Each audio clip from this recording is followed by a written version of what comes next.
Live from Fargo and serving you on TV, online, and on the go. This is Valley News Live at 6. Flowers line the several scenes in Paris following the massacre there, and around the world, signs of solidarity as people crowd to vigils, taking time to pay their respects to the victims. Thank you for joining us tonight. I'm Krista Baim. The Paris prosecutor today said that 3 teams of extremists apparently coordinated the attacks in Paris that left 129 people dead. One of them identified as a 20-year-old American college student from California. Another 352 were injured. NBC's Richard Louie has more on the investigation from Paris. We learned from the Parisian prosecutor some very key pieces of information. And the first piece of information, 129 killed. That's a higher number than we've heard all day. 352 wounded. We got that from the Tribune news briefing just within the last couple of hours again. And then the 89 of those totals who lost their lives at the Bataclan Theater. And it happened almost exactly 24 hours ago. We are having a third world war, so just stay calm, stay positive, and just keep living, because if you don't live, you can do anything, and they are winning. We learned from the prosecutor a 30-year-old French national who threw a grenade and then proceeded to fire into the crowd. He was invoking the wars in Syria as well as Iraq. Near the body of the suicide bomber, which was right near the National Stadium, there was a Syrian passport found, and somebody was born in 1990. The attacker that had the Syrian passport close by was also perhaps passing into France just within the last month. And then finally, the involvement of arrests in Belgium, now making this a case that reaches outside of the country in France.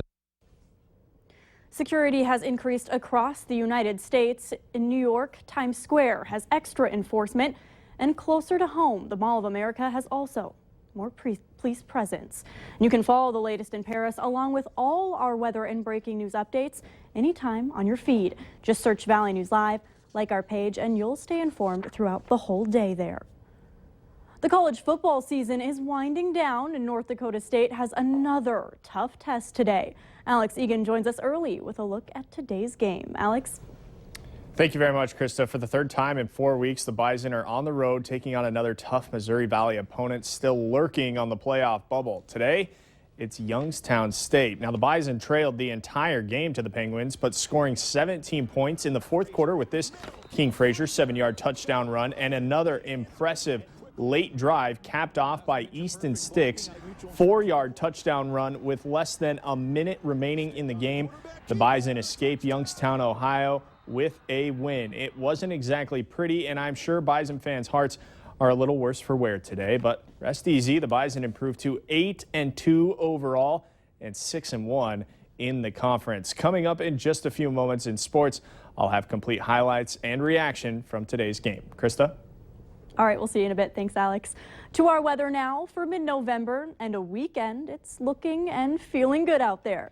Robert Hahn joins us now. And Robert, please say what we enjoyed today is going to last. It'll last for just a little while longer. It looks like Sunday is going to be a day very much like today with some high clouds around, some southerly breezes out there, and temperatures warming well into the 50s across much of the region. However, now that we've lost that sunshine, temperatures quickly dropping down into the 30s, 40s, and a few low 50s. 50 in Fergus Falls and Sisseton, 43 right now here in the Fargo-Moorhead area, 37 chilly degrees up in Langdon. Just a few high clouds streaming through from time to time. That's what we will see tonight, and that's what we'll see through most of tomorrow as well. But we'll see our fair share of sunshine as well, along with some increasing southerly and southeasterly breezes late in the day. Underneath what clouds we do have, no precipitation, none anticipated tonight, none anticipated tomorrow. Late Monday, things will start to change. But here in Fargo, as we head through the rest of the evening, temperature steady to slowly falling with some light southerly breezes and a few high clouds down into the upper 30s. We're going to bottom out somewhere in the middle 30s the way it looks right now as we head through your Saturday night and a Sunday morning. Going to show you the first 2 days of that 7-day forecast tomorrow. Nice. Increasing clouds and a chance for a few late day showers on Monday. I want to tell you right now, those are the 2 warmest temperatures we're going to have on that 7-day forecast. More on the much colder weather moving on in as we head through next week, coming up in just a few minutes. A family of 7 is safe but without a home after it was destroyed by fire in Detroit Lakes. A person noticed the fire along Willow Street around 9 p.m. 5 kids ranging from 18 to 2 months old were inside the home at the time, but were able to get out safely. Crews arrived to flames coming out of the windows on the 2nd floor of the home. The house is a loss, but the family is looking at rebuilding. The cause is still under investigation, but a GoFundMe page has been set up to help out the family. You can find it on valleynewslive.com. Just look for this story. And Fargo police and fire were back on scene today after a car drove through a garage on Friday. Police received a call from the neighborhood around 9 this morning about concerns of the structure after seeing the scene on the 1000th block of 9th Street South. Police say the accident occurred Friday around 4 p.m. when the male driver's foot slipped off the pedal, causing the crash. No one was injured. A Moorhead man is in the Clay County Jail for not complying with Minnesota's sex offender laws. A police officer was conducting a separate investigation when they discovered 33-year-old Justin Peltier in the Grand Inn Hotel in South Moorhead at about 1:30 this morning. Peltier will be charged with failing to register as a predatory offender. Police are asking residents in East Grand Forks to double-check their garages and sheds for any stolen items after a man was arrested following several burglary reports and a stolen car. 49-year-old Thomas Kelly was taken into custody after a number of garage burglaries from November 1st to the 10th in the northeast section of town. Police recovered the stolen car, which led to Kelly's arrest. The investigation is ongoing, but if you notice anything missing, call the East Grand Forks Police Department at 701-773-1104. A 19-year-old man has died after putting a firework on top of a hard hat he was wearing. It happened in St. Louis County in Mountain Iron. The sheriff there says Trevor Reichel put a motor-style firework on top of his hard hat he was wearing in the backyard of a home. He was hurt when the firework exploded and died at the hospital. The incident is still under investigation. With eyes of the world on Paris, tonight's Democratic debate is shifting from topics of economy and minimum wage to terrorism, foreign relations, and national security. With the debate taking place at Drake University in Des Moines, college affordability is on the mind of many students there. And our Washington Bureau correspondent Alex Miller sat down with each campaign to figure out how Democrats plan on solving the rising cost of college.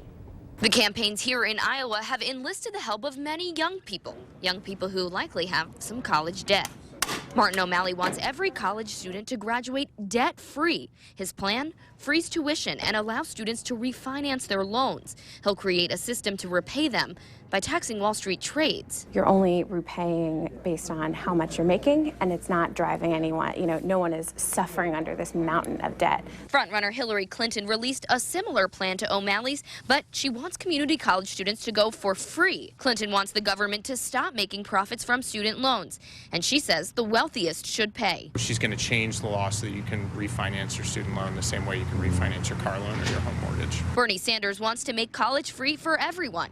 How will he do it? Tax Wall Street. If America could bail out Wall Street 7 years ago, it's time for Wall Street to give back a little bit. But the other campaigns don't think free education is the way to go. If the government is just writing a check to everyone for college, there's no incentive there to keep the cost down. We don't think that if you're the son or daughter of a millionaire or a billionaire that you should be able to go to college for free, but nobody will have to take on debt to get that college education. Now it will be up to the voters to weed through those differences and decide which plan works best for them. Reporting at Drake University, I'm Alex Miller. And you can follow the debate on KX tonight starting at 8 p.m. And holiday gifts galore. We'll show you some unique handmade items you can buy to benefit a local school.